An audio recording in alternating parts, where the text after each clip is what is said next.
Hey guys, welcome back to our channel. ఈరోజు మన recipe వచ్చేసి దొండకాయ రోటి పచ్చడి.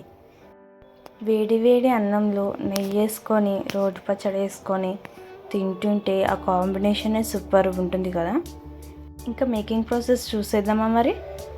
ఫస్ట్గా ఒక కడాయి తీసుకొని దాంట్లో 2 చిటికెలు ఆయిల్ కొంచెం హీట్ ఎక్కిన తర్వాత దాంట్లో వాష్ చేసి మనం పెట్టుకున్న పచ్చిమిరపకాయలను ఒక 15 యాడ్ చేసుకోవాలి.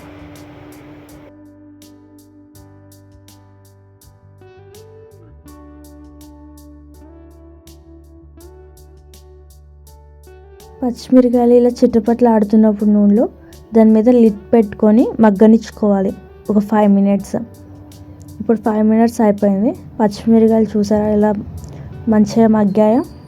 ఇప్పుడు మనం కట్ చేసి పెట్టుకున్న చిన్న పీసెస్గా కట్ చేసి పెట్టుకున్న దొండకాయలను వేసుకోవాలి.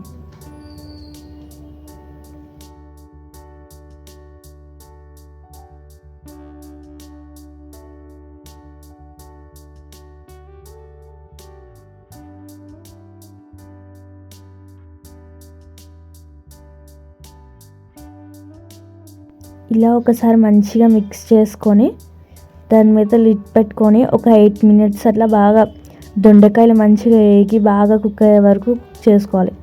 ఇప్పుడు ఇలా నేను చూపిస్తున్నట్టు వీడియోలో ఇలా కుక్ అయిన తర్వాత ఒకసారి మంచిగా మిక్స్ చేసుకొని దాంట్లో 4 మీడియం సైజు టమాటా కట్ చేసుకొని వేసుకోవాలి. ఒక టమాటాని 4 భాగాలుగా చేశాను, మరీ చిన్న పీసెస్గా కాదు, మరీ పెద్దగా కాకుండా.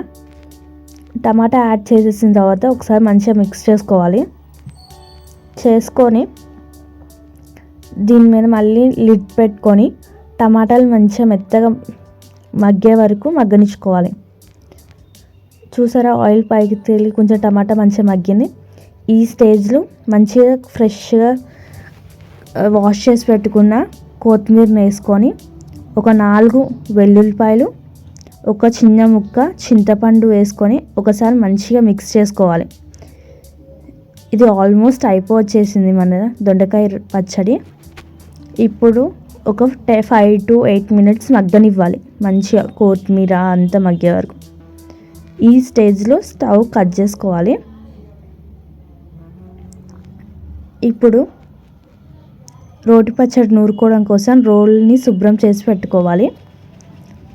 దాంట్లో మనం దొండకాయ పచ్చిమిరకాయలు యాడ్ చేసుకోవాలి. టమాటాని ఇప్పుడే యాడ్ చేయొద్దు. దాంట్లో రుచికి సరిపడా రాళ్ళుప్పు వేసుకొని మంచిగా దంచుకోవాలి. మరీ మెత్తగా ఉండకూడదు రోటి పచ్చడి, పేస్ట్ లెక్క గరగరగానే ఉండాలి, అప్పుడే టేస్ట్ బాగుంటుంది.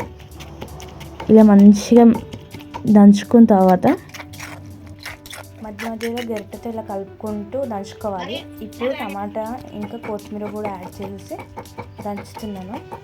ఇప్పుడు ఒక మీడియం సైజు ఉల్లిపాయ తీసుకొని, ఉల్లిపాయ వేసిన తర్వాత ఎక్కువ దంచకూడదు, ఒక 2 మినిట్స్ అలా దంచేయాలి అంతే. ఇంకా మన రోటి పచ్చడి రెడీ అయిపోయింది. దీన్ని ఒక బౌల్లోకి తీసేసుకుందాం. చూసారా ఎంత టేస్టీగా అనిపిస్తుందో, రోట్లో ఉంటుంటేనే నోరు ఊరుతుంది కదా. ఖచ్చితంగా మీ ఇంట్లో కూడా ట్రై చేయండి. ఎలా వచ్చిందో నా కమెంట్ సెక్షన్లో కమెంట్ చేయండి. మన ఛానల్ని ఫస్ట్ టైం చూస్తుంటే లైక్ చేయండి, షేర్ చేయండి, సబ్స్క్రైబ్ చేసుకోండి. Love you all.